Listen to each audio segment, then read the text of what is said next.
Ayun guys, so thank you pala sa mga nag-order sa akin ng gourmet Jigson. Jigson gourmet pala. So ayan guys, so may pa-order ako na 6 na piraso. So samahan nyo ko ibalot to at papadala natin sa JNT. Ayan, so ito pala yung nabili ko guys na bubble wrap. So parang tinry ko to sa Shopee kasi parang nakikita ko sa mga ibang online seller na ito yung ginagamit nila. And napakaganda nitong bubble wrap na to kasi kahit mahulog siya sa mataas or ibato-bato siya, ihagis-hagis siya, hindi talaga mababasag yung item guys. Kaya napakaganda siya. So ayan, sinusukat ko guys kung hanggang saan yung pwede ko kung ilang bubble yung pwede kong yun. So ayan, ginupit ko na siya.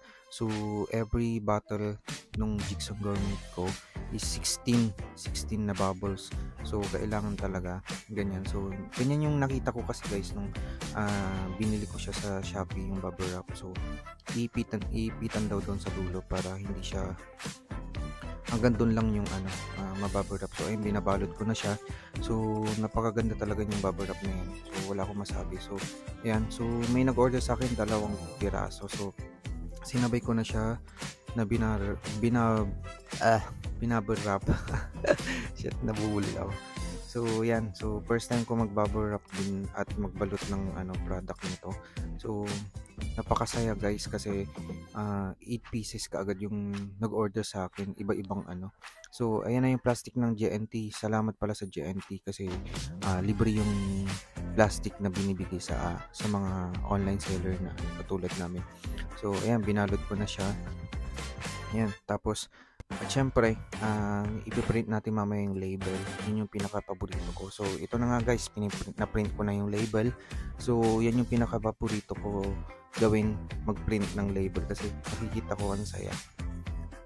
Maganda siya. So, ayan na yung label guys. So, ididikit natin siya sa bandang dun sa pinag-close natin siya. Pinag-close ng plastic. Ayan.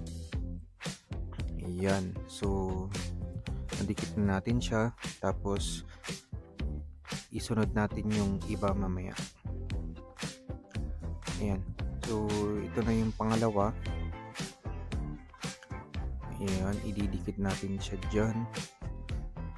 So hindi ko na ipapakita yung iba guys kasi matatagalan tong mini vlog natin. So ayan, so nadikit ko na siya guys. So tara, samahan nyo naman ako para ihatid to sa JNT at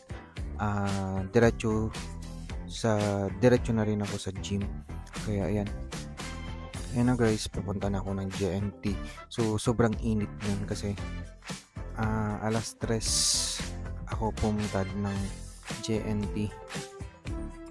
Ayan, so yan, binilisan ko na lang yung kasi matatagalan yung vlog natin kasi medyo malayo yung JNT. So finally nandito na tayo sa JNT guys.